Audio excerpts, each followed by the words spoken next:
रानी, आज तुम्हारा चेहरा चमकने की जगह मुरझाया हुआ क्यों है? मैं तुम्हारे मुख पर उदासी नहीं देख सकता। कहो रानी, क्या बात है? महाराज, सीरियल जवान हो चुकी है, अब उसके लिए कोई योग्य वर तलाशना चाहिए। आप तो राजकाज में व्यस्त रहते हो, कभी अपनी बेटी के बारे में सोचा है आपने? हम आपकी उदासी का कारण समझ गए रानी। अब तुम हर चिंता को अपने से दूर समझो। हम जल्द ही राजकुमारी सीरियल के लिए योग्य वर तलाश करवाते हैं।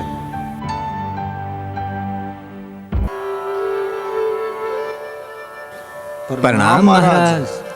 बैठो।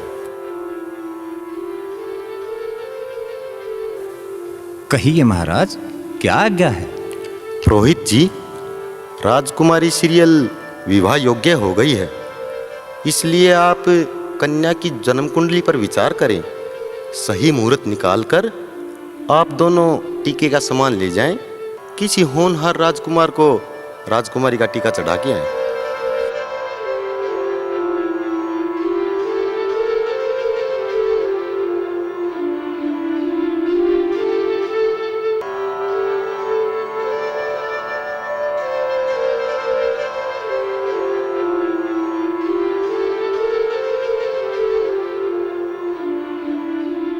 महाराज, भाग्य की विडंबना देखिए।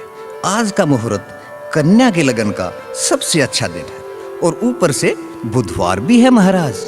तो ठीक है पंडित जी, आप दोनों आज ही राजकुमारी का टीका किसी योग्य राजकुमार को दे आए।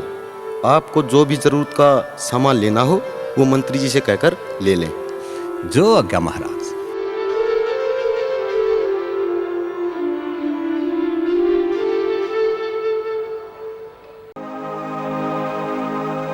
ठहरो, पंडित जी इधर आए।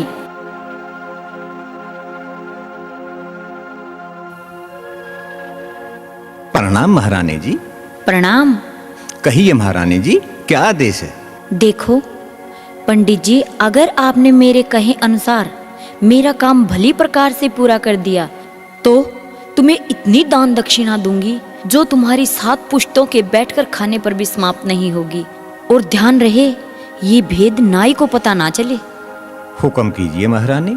पंडित जी, गुरु जालंधर नाथ जी ने सौपन में मुझे कन्या के अनुरूप वर बताया है, इसलिए अपने नाई को कुछ ना बताकर सीधे समुद्र पार जाओ।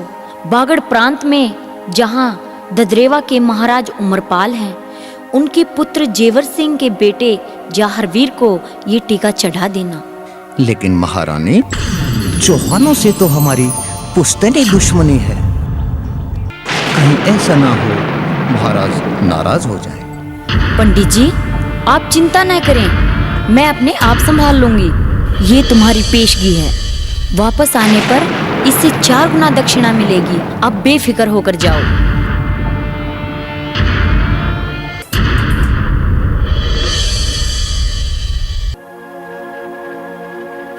पंडित जी, महारानी ने आपको अलग से क्यों बुलाया?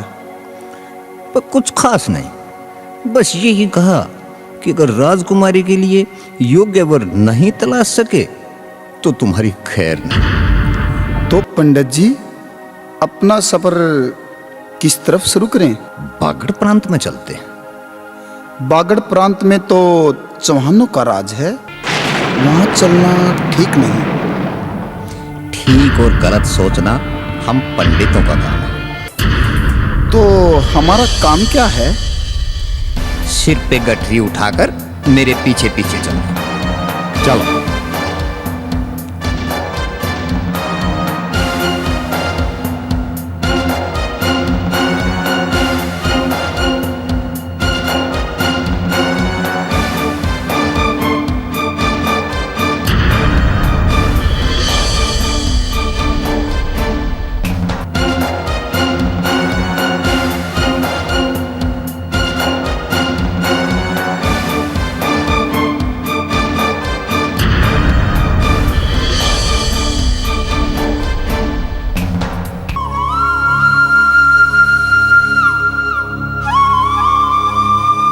और इस प्रकार पंडित और नाई लंबा सफर तय करते हुए तदरेवा नगरी पहुंच जाते हैं और द्वारपाल को अपने आने का प्रायोजन बताते हैं।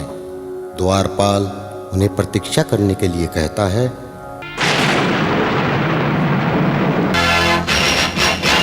प्रणाम महाराज। कहो द्वारपाल, क्या खबर लाए हो?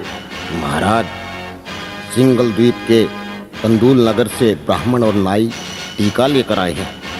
वो अपने राजकुमारों का टीका करना चाहते हैं।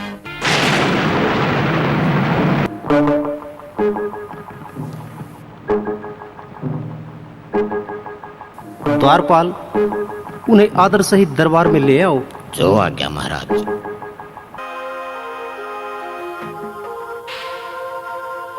प्रणाम महाराज। बैठिए।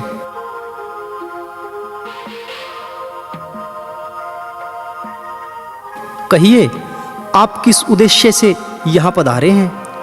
महाराज, हम तंदूल नगरी के राजा सिंगा सिंह की इकलौती पुत्री सीरियल का रिश्ता लेकर आए हैं। सो आप अपने राजकुमार के दर्शन हमें करा दें। पंडित जी, आप सफर में थक गए होंगे। आज तो आप विश्राम कीजिए, कल बातें करते हैं।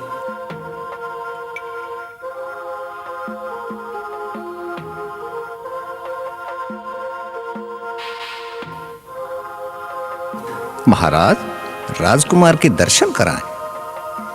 हमारी सुंदर राजकुमारी सीरियल बड़ी ही भाग्यशाली है और राजा सिंगा सिंह की इकलौती संतान है। हमारे राजा के बाद वहां का राजा आपका राजकुमार ही बनेगा। पंडित जी, क्या आपके राजा सिंहा सिंह जी हमारे चौहान गोत्र में अपनी राजकुमारी का रिश्ता करने को राजी हैं, या आप अपने मन से ही हमारे यहाँ रिश्ता करने आए हैं? अगर उनकी राजी में रिश्ता करने आए हो तो हमारे यहाँ 3 राजकुमार हैं। प्रणाम दादाश्री। प्रणाम। आओ बच्चों, बैठो। पंडित जी, आपको इन दोनों में से कोई पसंद है तो रिश्ता पक्का कर लो। प्रणाम दादाश्री। प्रणाम पुत्र, आओ बैठो। मेरी समझ में तो राजकुमारी के लिए यही योग्य वर है। हाँ पंडित जी, आप ठीक कह रहे हो। ये हमारे सबसे छोटे राजकुमार हैं, जो शिकार खेलने के अधिक शौकीन हैं। इनका नाम जाहर है। महाराज, हमारी राजकुमारी के लिए आपके छोटे राजकुमार ही योग्य हैं। हम इन्हीं का टीका करने को तैयार हैं। पंडित जी, रीति अनुसार पहले बड़े राजकुमार का विवाह ही शोभनीय होता है, परंतु चौहानों और तंदूल वंशियों का बैर समाप्त करने के लिए मैं तुम्हारा प्रस्ताव स्वीकार करता हूँ और जाहर का तिलक करने के लिए इजाज़त देता हूँ।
पधारिए पंडित जी। काफी परेशानी उठानी पड़ी होगी, विराजिए। राजकुमारी सीरियल के योग्य वर किस देश में मिला? महाराज, बाकड़ प्रांत के राजा जेवर सिंह के बेटे जहारवीर से फागुन बदी की नौमी का ब्याह पक्का किया है। गुस्ताख! जो एक लफ्ज भी आगे कहा तो तुम्हारा सिर काट से अलग कर दूंगा। किस दुश्मन के साथ मिलकर हमारे साथ दगा किया? मेरे स्वाभिमान को मिट्टी में मिलाने वाला कौन है? बोलो, वरना मैं ब्रह्म हत्या का पाप भी अपने सिर ले लूंगा। बोलो।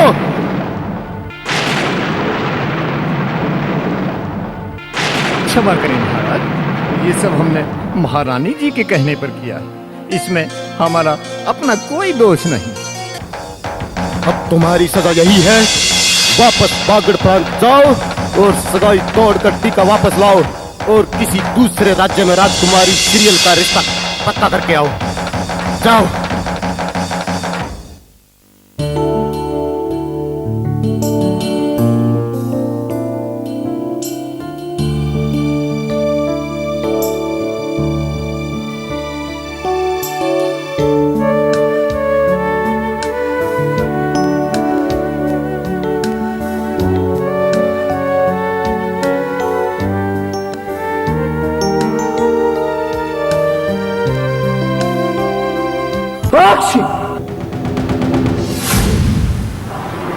नगर में पांव रखते ही आदमी ने छींक मार दी। ऊपर से बिल्ली भी रास्ता काट गई।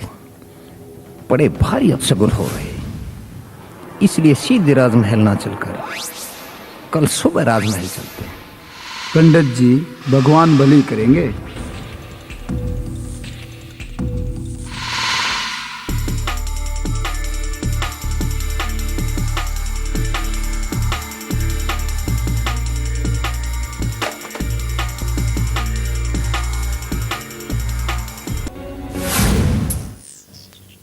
प्रणाम पंडित जी।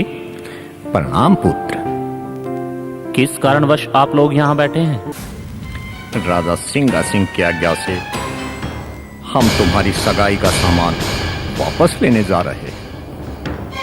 हो, समझा। लेकिन पंडित जी, सगाई वापस लेने का कारण तो समझ में आता है, पर सगाई करने का कारण समझ में नहीं आया। बेटा, हमने राजकुमारी जी की सगाई तो उनकी मां की गुप्त आज्ञा के कारण आपसे की थी, किंतु उनके पिता की आज्ञा से हम शगुन वापस लेने जा रहे हैं। आपने जो किया ठीक ही किया। अब आप चिंता ना करें, मैं खुद जाकर सगाई का सामान लाता हूँ। आप दोनों का हमारे यहाँ जाकर सगाई लौटवाना आपको महंगा पड़ सकता है, इसलिए आप मेरा यहीं इंतजार कीजिए, मैं जल्द ही वापस लौटता हूँ। भगवान आपका भला करे।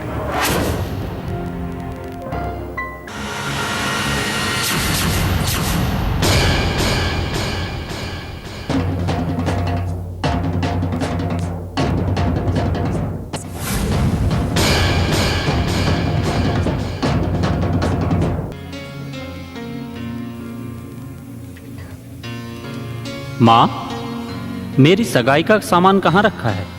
क्या बात है बेटा, क्या करना है तुम्हें सामान का? माँ, सगाई वापस लौटानी है। क्या? सगाई वापस लौटानी है? ये तुम क्या कह रहे हो? माँ, मैं तुम्हें समझाता हूँ। सीरियल की माँ के कहने पर पंडित और नाई टीका यहाँ देने आए, लेकिन राजा सिंगा सिंह को यह बात मंजूर नहीं थी। आप भी जानती हैं कि चौहानों और तंवरों की दुश्मनी पुरानी है। पंडित और नाई की जान मुश्किल में आ गई है, इसलिए टीका वापस लौटाना पड़ेगा। लेकिन बेटा, इसमें तो हमारी बड़ी बदनामी होगी। आप चिंता ना करें माते, इसका उपाय भी किया जाएगा। गुरु गोरखनाथ की दया से कोई बदनामी नहीं होगी माते। घबराने से कोई हल नहीं निकलता माते। इस समय मुझे देर हो रही है, आकर अपनी योजना आपको बताऊंगा। वहां ब्राह्मण और नाई मेरा इंतजार कर रहे होंगे। तुम्हारी मर्जी बेटा, पर जो कुछ करना है सोच समझ कर करना।